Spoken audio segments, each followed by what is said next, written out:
cœur cette journée, c'était important, et je vous remercie d'être là et de rester jusqu'au bout pour justement pouvoir entendre Madame donc Geneviève Avenard, qui est défenseur des enfants et qui est directement rattachée aux défenseurs des droits, pour justement clore la journée et nous donner des perspectives peut-être aussi pour la suite. On vous écoute, merci. Merci beaucoup. Tout d'abord, je voudrais remercier le Centre de victimologie pour mineurs, sa présidente Mélanie Dupont, son conseil d'administration, pour m'avoir invité à venir conclure cette journée consacrée à la prostitution, ou plutôt, si j'ai bien compris, aux différentes formes de prostitution et à la traite des mineurs. Un sujet, vous l'avez vu et approché tout au long de la journée, qui reste aujourd'hui largement invisible.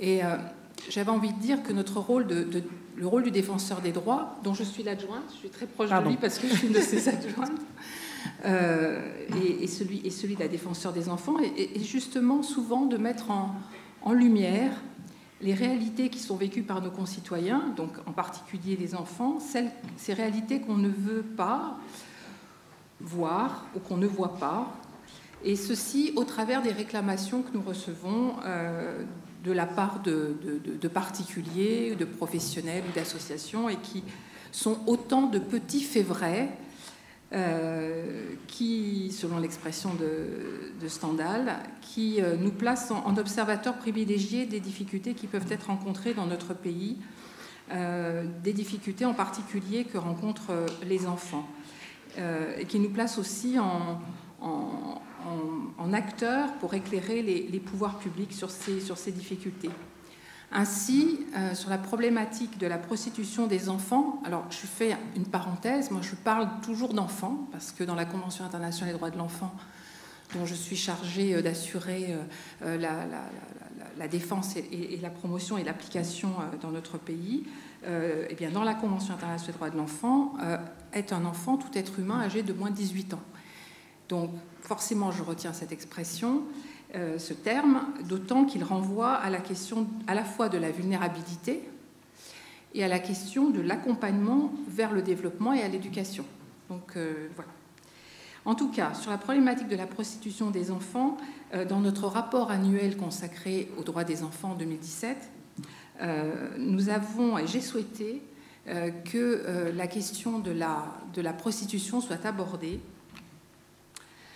dans la partie de ce rapport qui a été consacrée à l'éducation à la sexualité.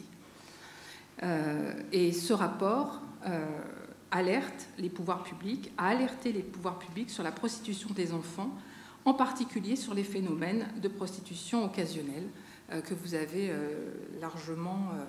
dont vous avez largement entendu parler tout au long de cette journée.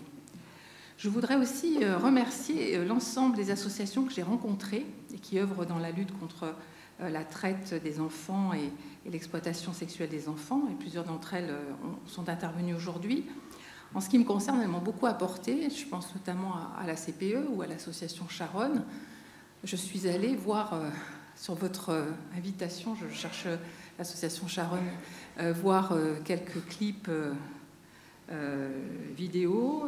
J'ai écouté ce que vous m'aviez, à votre invitation, du rap, regarder un peu ce qui était en télé-réalité.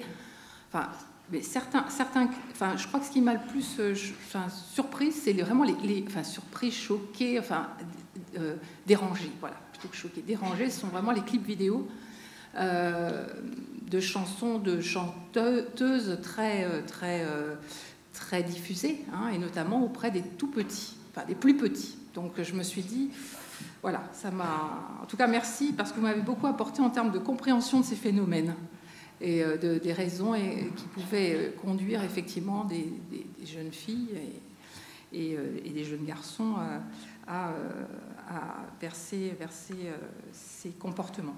Et puis plus globalement, je voudrais remercier chacune et chacun des acteurs, des professionnels qui, à un titre ou à un autre, contribuent ensemble à la protection des enfants concernés pour faire respecter le droit de ces derniers à être protégés contre toute forme de violence, et en particulier celle-ci. Alors, j'ai l'impression qu'il y a une certaine prise de conscience, sinon une prise de conscience certaine, de la réalité, de l'importance des phénomènes de prostitution des enfants dans notre pays, me semble en tout cas sentir des prémices de prise de conscience, sans doute malheureusement aussi parce que ces phénomènes sont en augmentation, qu'ils se diversifient, que les médias s'en sont emparés. Alors, effectivement, avec le risque du sensationnel, mais en même temps, dans cette situation-là, quand on veut d'invisibilité d'un phénomène, je pense qu'ils ont aidé, ils ont été plus aidants que dans d'autres, peut-être dans d'autres situations. Et donc, ils ont été plutôt positifs pour justement porter le projecteur sur ces différents phénomènes et leurs différents visages et leurs différentes formes. D'ailleurs, j'en veux pour preuve un avis qui a été émis par le Conseil national de protection de l'enfance l'année dernière et qui porte sur la prostitution des enfants. C'est un commencement, encore une fois, hein, je parle de prémisse. Cet avis est très court. Il évoque la question du manque de statistiques et du manque d'études, de recherche sur le sujet. Je pense qu'il a surtout le mérite de s'intéresser à cette question dans le cadre de sa mission, la mission du CNPE, donc protection de l'enfance. Donc je trouve que c'est plutôt intéressant à souligner. Alors la question est donc de passer de cette prise de conscience entre guillemets ou de cet éveil des consciences à la définition d'un plan d'action global et opérationnel de prévention et de protection des enfants concernés. J'ai envie de dire, il est temps. Il est temps. Je me réfère pour exprimer mon impatience aux observations du Comité des droits de l'enfant en 2007, qui avait, après avoir examiné l'application par la France du protocole facultatif portant sur la vente d'enfants, la prostitution d'enfants et la pornographie impliquant des enfants, et qui avait relevé un certain nombre de constats et fait un certain nombre de préconisations à notre pays pour améliorer l'action, globalement l'action conduite qui devrait être conduite en faveur des enfants concernés, des enfants victimes. Et en 2016, d'ailleurs, le comité des droits de l'enfant de l'ONU a regretté de ne pas avoir reçu d'informations sur les recommandations de la part de la France, sur les recommandations qu'il avait émises en 2007. Donc, tout ça pour dire que, voilà, je note des frémissements, mais qu'ils sont vraiment... voilà, il faut regarder le verre aussi à moitié plein, mais c'est vrai qu'on voit bien qu'il y a encore beaucoup de progrès à faire. Alors, plan d'action global et opérationnel de prévention et de protection des enfants,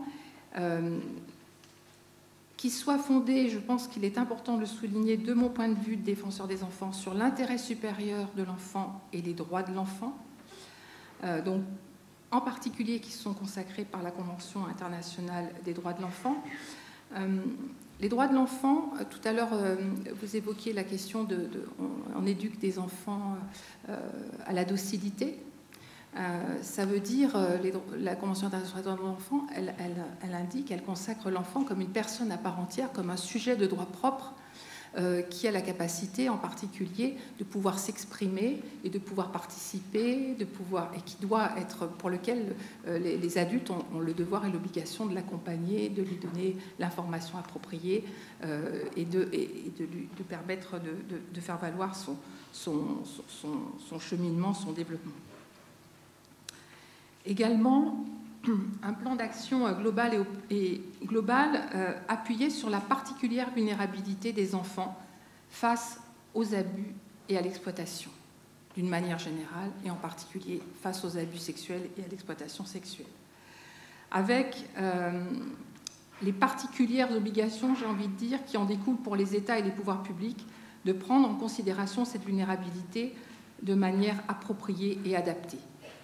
Sachant que, cela a été présenté aussi dans la journée, que cette vulnérabilité, d'une manière générale des enfants, est accrue pour certaines catégories d'enfants, Ainsi, le GRETA, vous savez que c'est le groupe d'experts sur la lutte des êtres humains qui est attaché au Conseil de l'Europe, a identifié des catégories d'enfants encore plus vulnérables, qu'il appelle en vulnérabilité extrême vis-à-vis de la traite des êtres humains et des enfants.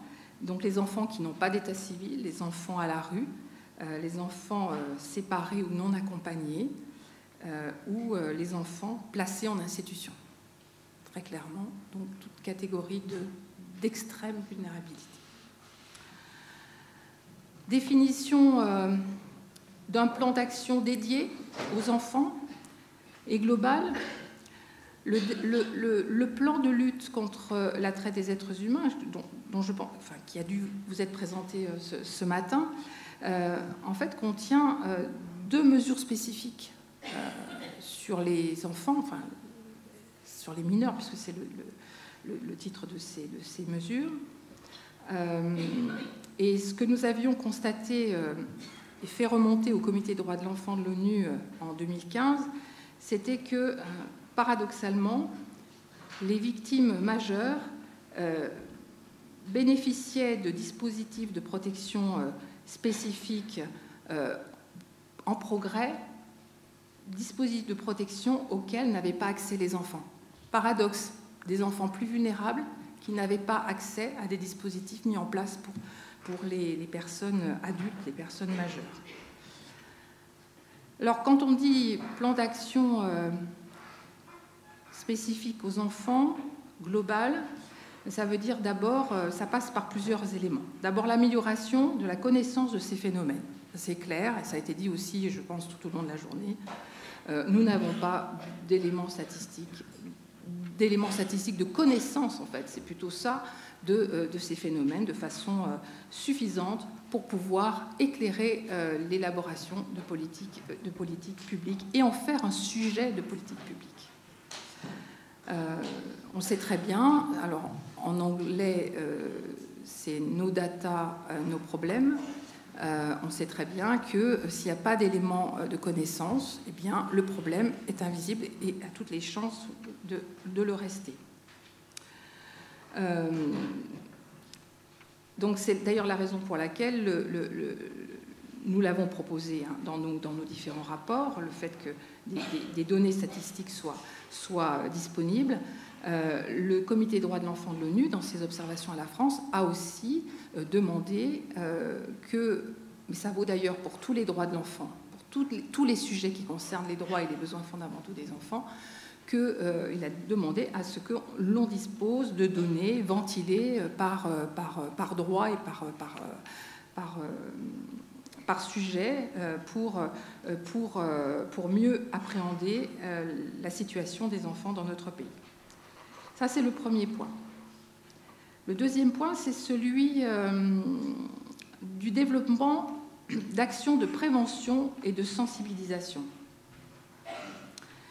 En particulier d'actions de sensibilisation en direction des enfants eux-mêmes.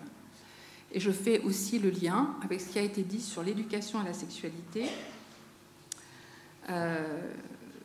Dans le rapport annuel 2017 que j'évoquais tout à l'heure, nous avons donc traité cette question de l'éducation à la sexualité en élaborant 9 recommandations, dont la première recommandation portant sur la nécessité d'adopter une approche globale de la sexualité, intégrant ses aspects affectifs, psychologiques et sociaux. Une autre recommandation portant sur la nécessité d'évaluer la mise en œuvre de l'obligation qui pèse sur l'éducation nationale de mettre en œuvre ces 3 séances d'éducation à la sexualité dans les établissements scolaires. Mais nous avons aussi pris comme recommandation que l'ensemble des parties prenantes soient formées aux techniques d'animation permettant de favoriser les échanges entre et avec les jeunes lors des séances d'éducation à la sexualité. J'essaie de rebondir un peu sur ce que j'ai entendu de cet après-midi. Alors, je ne vous citerai pas toutes les recommandations, mais voilà, je vous invite à vous y référer. On voit bien qu'il s'agit là d'un travail de recommandation de fond qui rejoignent ce que j'évoquais tout à l'heure, la notion de droit des enfants et les droits des enfants tels qu'ils sont consacrés. Alors, quand même à noter qu'en 2017, donc l'année où nous avons choisi cette thématique-là, enfin on n'avait pas choisi d'ailleurs que cette thématique-là, on avait choisi plus globalement la thématique de la santé et le suivi plus largement de la manière dont l'État mettait en œuvre, avait mis en œuvre et allait mettre en œuvre les recommandations finales du Comité des droits de l'enfant de l'ONU qu'il lui avait adressées donc en février 2016. Et dans la même année, en 2017, le réseau européen des défenseurs des enfants, le réseau ENOC, qui est composé de 42 institutions indépendantes de défense des droits des enfants, c'est un réseau que j'ai l'honneur de présider depuis un peu plus d'une année, a également travaillé sur la question de l'éducation à la sexualité. Chaque année, nous choisissons une thématique de travail. En 2018, c'était la santé mentale des enfants et des adolescents. Souvent, il y a un lien, on a bien vu aussi. Mais en 2017, nous avions choisi ce sujet à l'unanimité, je dirais, de nos membres, parce qu'il nous semblait qu'il y avait là un enjeu majeur à ce que nous puissions, en tant que défenseurs des droits des enfants, nous emparer de cette question. Et faire des propositions, puisque ces propositions, ensuite, chacun d'entre nous, nous les transmettons à nos gouvernements respectifs et nous les transmettons, s'agissant d'un réseau européen, vous l'aurez compris, aux autorités européennes. Et juste, je ne voudrais pas être trop long, mais juste dire la définition adoptée par ENOC en 2017, définition de ce qu'on a appelé, alors il y a toujours les traductions anglais-français, sur l'éducation polyvalente à la vie affective et à la sexualité. Et la définition est la suivante: c'est un processus d'acquisition d'informations et de formation d'opinions, de croyances et de valeurs, ainsi que d'apprentissage des compétences permettant de créer l'intimité en veillant à la sécurité. Cela consiste également à soutenir et favoriser une attitude positive envers soi-même, adaptée à son âge et à respecter la diversité et les expériences d'intimité sûres. Ce processus repose sur une approche axée sur les droits et le genre. Elle comprend des informations scientifiques précises sur le développement humain, les relations interpersonnelles, l'affection, l'image du corps, l'anatomie et la santé sexuelle et reproductive. Donc vous voyez qu'on n'a pas peur de parler de ces sujets au niveau de notre réseau et au niveau des défenseurs des enfants. Au contraire.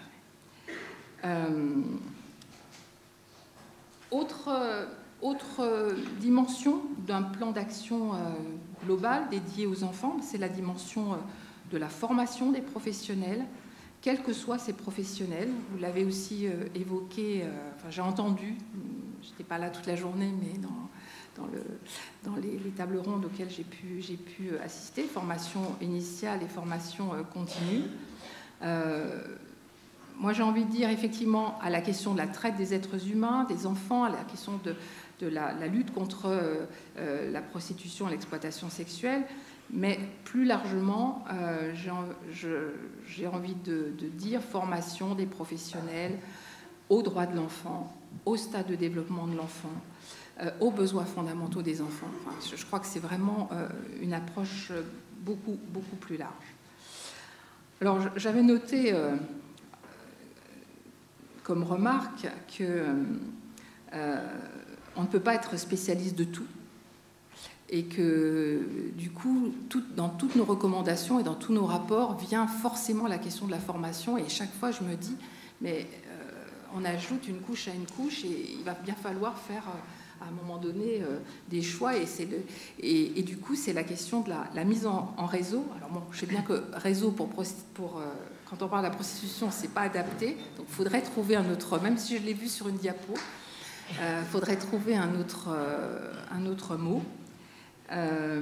Mais en tout cas, de mise en relation, et vous l'avez illustré tout à l'heure, les unes et les autres, en présentant vos expériences, donc mettre en relation des professionnels qui se trouvent confrontés ou qui ont des doutes sur des situations de prostitution et des associations, notamment, qui ont une compétence, qui travaillent sur ces sujets et qui peuvent leur apporter un éclairage. Je crois qu'on ne peut pas effectivement être spécialiste de tout. Et ça renvoie à la question de la coordination. Une politique de lutte contre globale, c'est, comme son nom l'indique, une politique globale, c'est-à-dire qu'elle doit s'appuyer sur l'ensemble des acteurs du monde judiciaire, juridique, police, social, éducatif, médical, etc.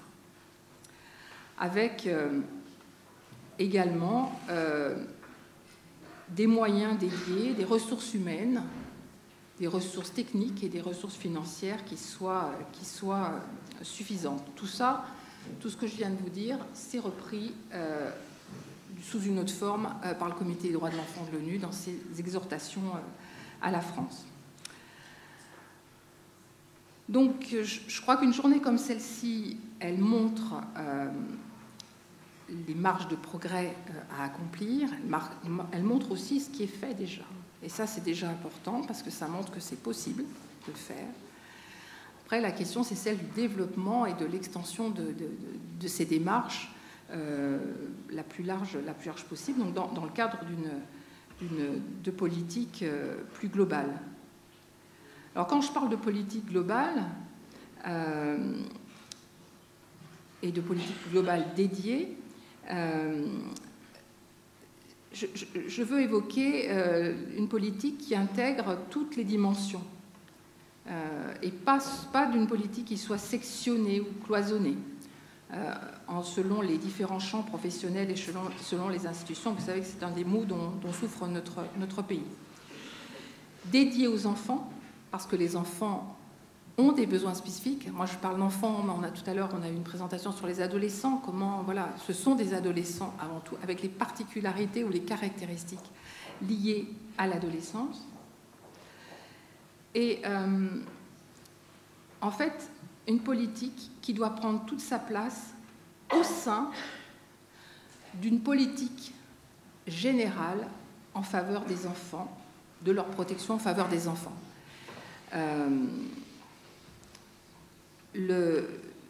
Nous assistons aujourd'hui, parce qu'un des enjeux, c'est de ne pas recréer une stratégie cloisonnée, comme on a une stratégie pauvreté, une stratégie santé, etc. On comprend bien qu'il est nécessaire de pouvoir identifier des sujets, mais il ne faudrait pas que cela se fasse au détriment d'une approche globale de l'ensemble de l'enfant dans son entièreté et donc au risque dans ces politiques et dans ces stratégies globales, quand elles sont consacrées à la fois à des adultes et à des enfants, que les enfants ne soient oubliés et que leur intérêt supérieur ne soit oublié. C'est vraiment le constat, malheureusement, que je fais régulièrement depuis ma prise de fonction. Alors, c'est tout l'enjeu, j'ai envie de dire, de l'action qui doit être menée aujourd'hui, et c'est là que les choix devront être faits par l'État autour de cette question, plan d'action, politique globale protection de l'enfance. Le GRETA, que j'évoquais tout à l'heure, dans son 6e rapport, a prôné le fait que le mécanisme national d'orientation et d'assistance aux enfants victimes de traite soit lui-même intégré dans le système général de la protection de l'enfance.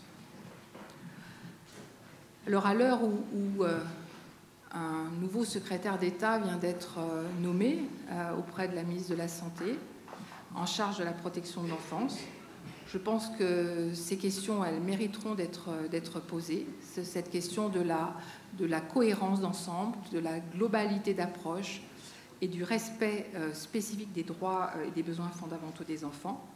En tout cas, pour ma part, je compte bien en faire l'un des sujets premiers sur lesquels je l'alerterai.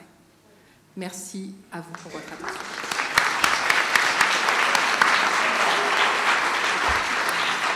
Merci beaucoup, Madame Avenard. Je me permettrai juste, et après, on vous libère vraiment. Je trouve ça très intéressant de vous entendre effectivement sur cette question de cloisonnement. Et c'est vrai qu'on l'a vu aussi tout au long de cette journée, et c'était un peu cette introduction-là de ces jeunes-là qui amènent aussi ce cloisonnement-là et qui amènent du clivage. dans les réponses qu'on peut leur donner, un peu cet effet miroir. Donc je trouve ça particulièrement intéressant de voir qu'aussi en termes de politique, et que la nécessité d'une politique globale et non pas effectivement morcelée. De terminer effectivement avec cette vision voilà, beaucoup plus large, alors qu'on a été beaucoup plus sur le terrain durant toute la journée, ça nous était assez important. Merci beaucoup, beaucoup, beaucoup, beaucoup. À l'année prochaine. N'oubliez pas les questionnaires de satisfaction et surtout les thèmes que vous voudriez voir abordés l'année prochaine. Et encore merci d'être là, d'être venu, et à très bientôt.